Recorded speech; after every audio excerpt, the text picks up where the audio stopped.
आप सबको पता है, पूरा देश जानता है किस तरीके से किसानों के साथ इतने बड़े सत्र पे धोखाधड़ी हुई और बातचीत के लिए बुला के हमें गिरफ्तार करके जेल में भेजा गया। प्रस्तावित व्यापार समझौते में भारत का डेयरी सेक्टर, भारत का एग्रीकल्चर सेक्टर और भारत का पोल्ट्री सेक्टर किसी भी कीमत पे और किसी भी सूरत में शामिल नहीं किया जाना चाहिए। यहाँ पे खेती कोई बिजनेस नहीं है, यहाँ पे खेती जीवन यापन करने का तरीका है। 8 करोड़ किसान डेयरी फार्मिंग से जुड़े हुए हैं, 12 करोड़ किसान अन्य खेती है उससे जुड़े हुए। टोटल हमारा दाता सिंह वाला, खनौरी और शंभू मोर्चे पे 401 दिनों तक आंदोलन चला। उसके दौरान हरियाणा पुलिस ने बहुत सारे झूठे मुकदमे दर्ज किए थे और किसानों को अब नोटिस भेज के परेशान किया। नेता अभिमन्यु कोहाट जो है अपनी टीम के साथ जिला सचिवालय में पहुंचे हैं और क्या कुछ मसला है, किस बात को लेकर के जो है प्रेस ब्रीफिंग जो है कर रहे हैं। अभिमन्यु जी, एक महापंचायत का ऐलान बताया जा रहा है कि होने जा रहा है पानीपत में, किस मसले को लेकर के यह महापंचायत? देखो, सबसे पहले तो आप सबका बहुत बहुत धन्यवाद है। आने वाली 10 अगस्त को रविवार के दिन इसराना की नई अनाज मंडी में एक बहुत बड़ी किसान महापंचायत का आयोजन किया जा रहा है, जिसमें देश भर से किसान नेता पहुंचेंगे। मुख्य अतिथि के तौर पे आदरणीय जगजीत सिंह डल्लेवाल जी पहुंचेंगे। जो हमारी महापंचायत है, ये पूरे देश में एक महापंचायतों का दौर हमारा चला हुआ है। 30 जुलाई को हमारी उत्तर प्रदेश के गौतम बुद्ध नगर में एक महापंचायत हुई थी। अभी 7 तारीख को कल पंजाब के लुधियाना में 1 लाख से अधिक किसानों की महापंचायत होने जा रही है और उसी कड़ी में 10 अगस्त को पानीपत के इसराना की नई अनाज मंडी में किसान महापंचायत होगी। 11 अगस्त को राजस्थान के गंगानगर में होगी, 12 अगस्त को राजस्थान के हनुमानगढ़ में होगी, 14 अगस्त को मध्य प्रदेश के इटारसी में होगी, 15 अगस्त को मध्य प्रदेश के अशोकनगर में होगी, 17 अगस्त को उत्तर प्रदेश के अलीगढ़ में होगी और 18 अगस्त को उत्तर प्रदेश के संभल में होगी। उसके बाद 25 अगस्त को दिल्ली में एक दिन के किसानों की शांतिपूर्ण तरीके से महापंचायत होगी। और इस महापंचायतों का जो ये दौर चल रहा है, इसके 3 महत्वपूर्ण मुद्दे हैं। पहला मुद्दा ये है, आपने देखा होगा अभी हमारा शंभू बॉर्डर पे, दाता सिंह वाड़ा खनौरी बॉर्डर पे और हरियाणा राजस्थान के रतनपुरा बॉर्डर पे हमारा 401 दिनों तक आंदोलन चला। उस आंदोलन के दौरान केंद्र सरकार ने 7 दौर की हमारे साथ बातचीत करी। आदरणीय जगजीत सिंह डल्लेवाल जी का ऐतिहासिक 132 दिनों का अनशन हुआ।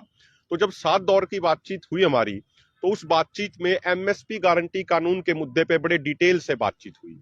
जब हमारी 5वीं छठे दौर की बैठक थी, तो माननीय जो केंद्रीय मंत्री जी थे, पीयूष गोयल जी थे, शिवराज सिंह चौहान जी थे, प्रहलाद जोशी जी थे, उन्होंने हमसे डाटा मांगा था कि भाई एमएसपी गारंटी कानून के ऊपर जो आप ये तर्क दे रहे हैं, इसका डाटा क्या है, आप इसको रिटर्न में दीजिए और आपके सोर्स क्या है, वो सोर्स भी हमें बताइए।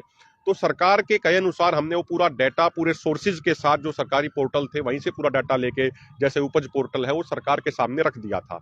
और वो डाटा प्रेजेंट करने के बाद हमारी 19 मार्च को लगभग 6.5-7 घंटे एसकेएम नॉन पॉलिटिकल और केएमएम के लीडरशिप की सरकार के केंद्रीय मंत्रियों के साथ बातचीत हुई थी।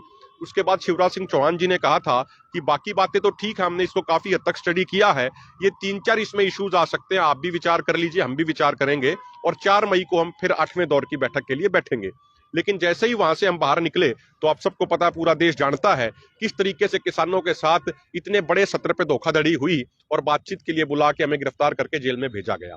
तो पहली हमारी मांग पंचायतों की ये है कि जो एमएसपी गारंटी कानून का जो मुद्दा, जो देश के करोड़ों किसानों के लिए सबसे महत्वपूर्ण मुद्दा है, उस पे जो बातचीत चल रही थी, उस बातचीत को कंटिन्यू किया जाए और बातचीत के माध्यम से हमारे उस मुद्दे का हल किया जाए।